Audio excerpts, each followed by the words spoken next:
Okay, so let's proceed to number 17. Find the z-score corresponding to the 60th percentile. So our solution, z is equals to inverse tau of 0.60. The final answer is z is approximately 0.2533. Using our math portal, the answer is 0.253. Number 18. Find the z-score such that 80% of the distribution is below it. So our solution, z is equal to inverse tau of 0.80, and approximately our final answer of z is 0.8416. Using our math portal, z is equals to 0.842. Number 19. What is the z-score cuts off the top 2.5% of the distribution? So when we say top 5%, the cumulative there is 0.975. So our say is inverse tau of 0.975.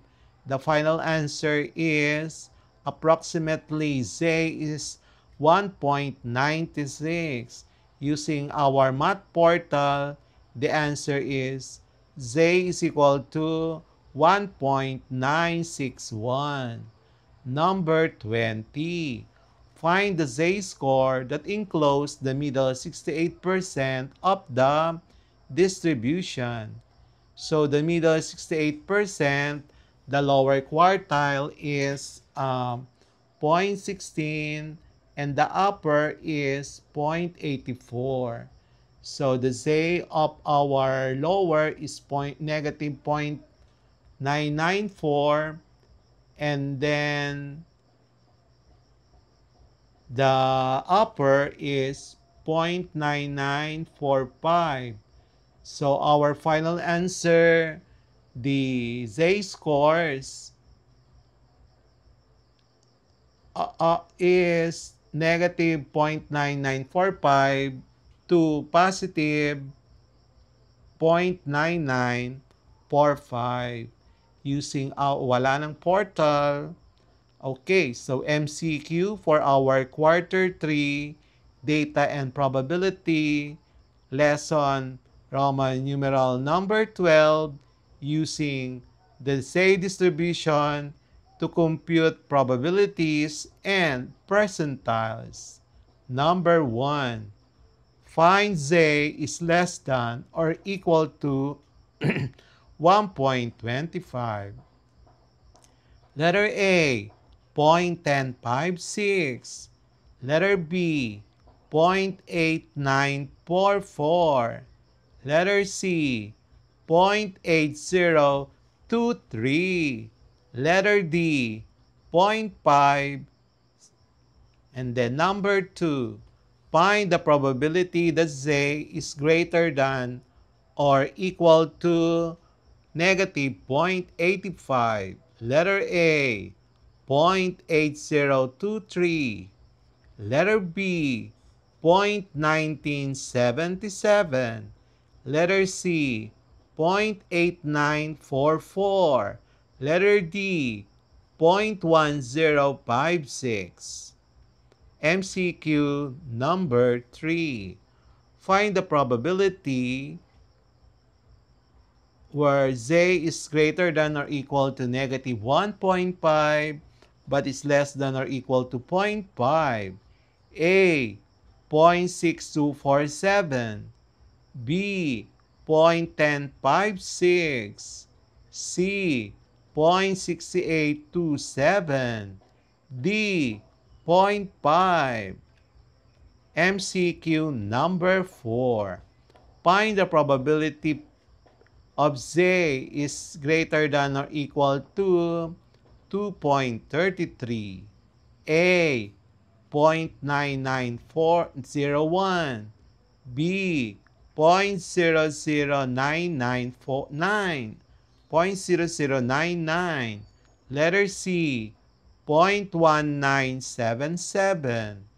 Letter D, 0.0250. MCQ number 5.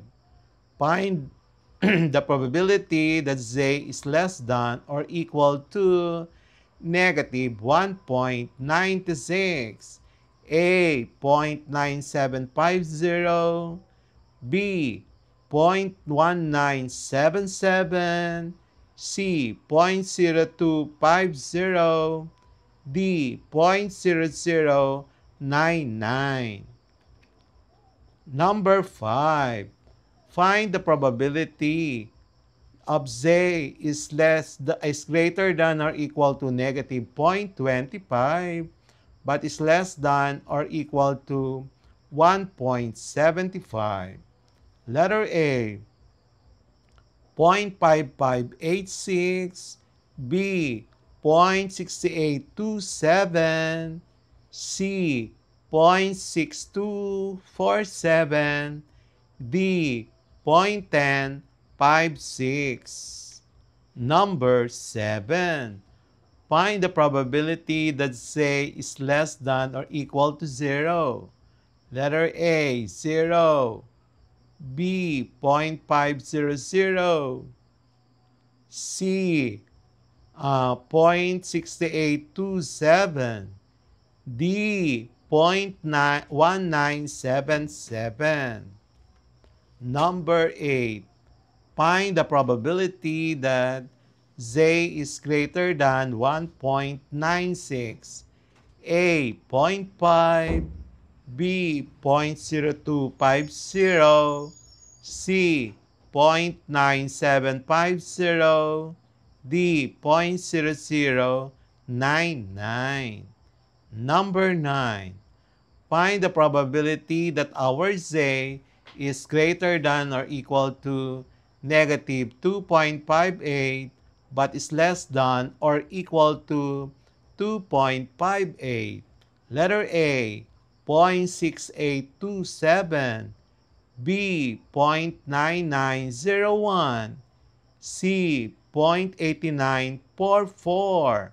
Letter D, 0.8023. MCQ number 10.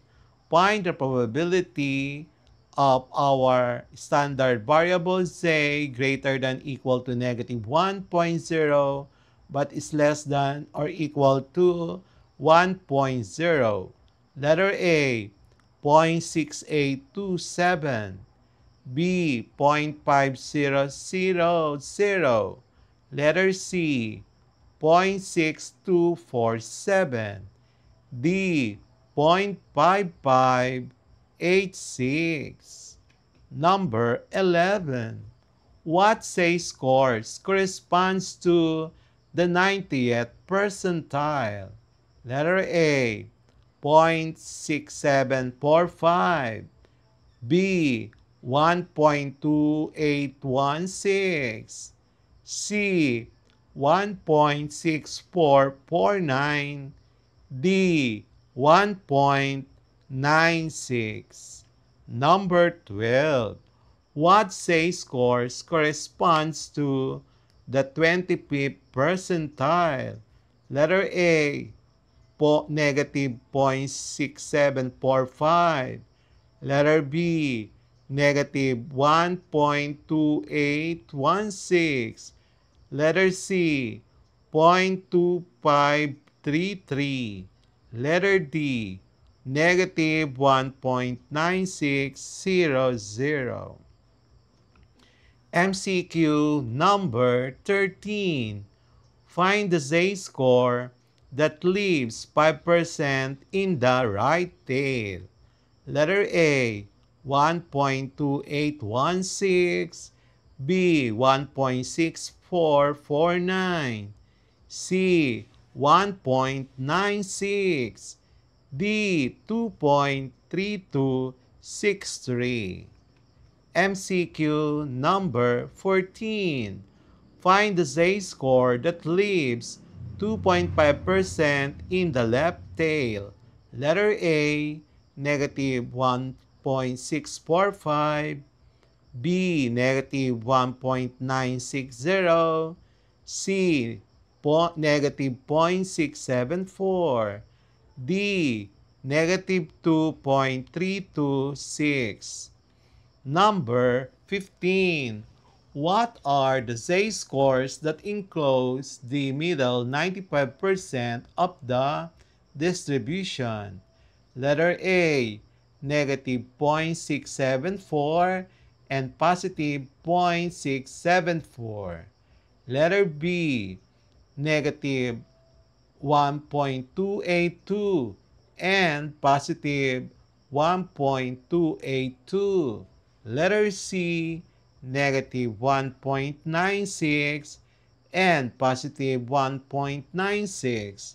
Letter D, negative 2.326 and positive 2.326. Number 16. The z-score that separates the lowest 10% from the rest is A, negative 0.6745, B, negative 1.2816, C, negative 1.9600, D, negative 2.3263. Number 17. The z-score corresponding to the 60th percentile is A, negative 0.2533, B, 0.2533, C, 0.6743, D, 1.2816. Number 18. The z-score such that 80% of the distribution is below it is A, 0.6745, B, 0.8416, C, 1.2816, D, 1.645. Number 19. The z-score that cuts off the top 2.5% of the distribution is A, 1.2816, B, 1.6449, C, 1.96, D, 2.3263. Number 20. The z-scores that enclose the middle 68% of the distribution are approximately A, negative 0.674 and positive 0.674. Letter B, negative 0.995 and positive 0.995. Letter C, negative 1.282 and positive 1.282. Letter D, negative 1.96 and positive 1.960. Our answer key for our quarter 3 lesson Roman numeral number 12 using the Z distribution to compute probabilities and percentiles for number 1 up to number 5.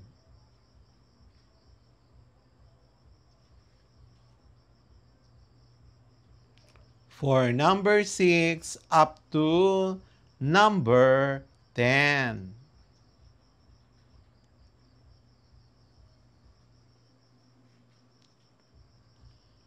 Number 11 to number 15. Number 16 to number 20. And that's it for today's lesson here on Smile Road. If you learned something new today, don't forget to hit that like button and share this video with your classmates. And make sure to subscribe and tap the notification bell so you'll be the first to know when a new lesson drops. This is Sir M, reminding you that learning doesn't stop after the bell rings. Keep asking, keep exploring, and always walk the road of knowledge with a smile. Smile Road, where curiosity meets discovery. See you in the next lesson.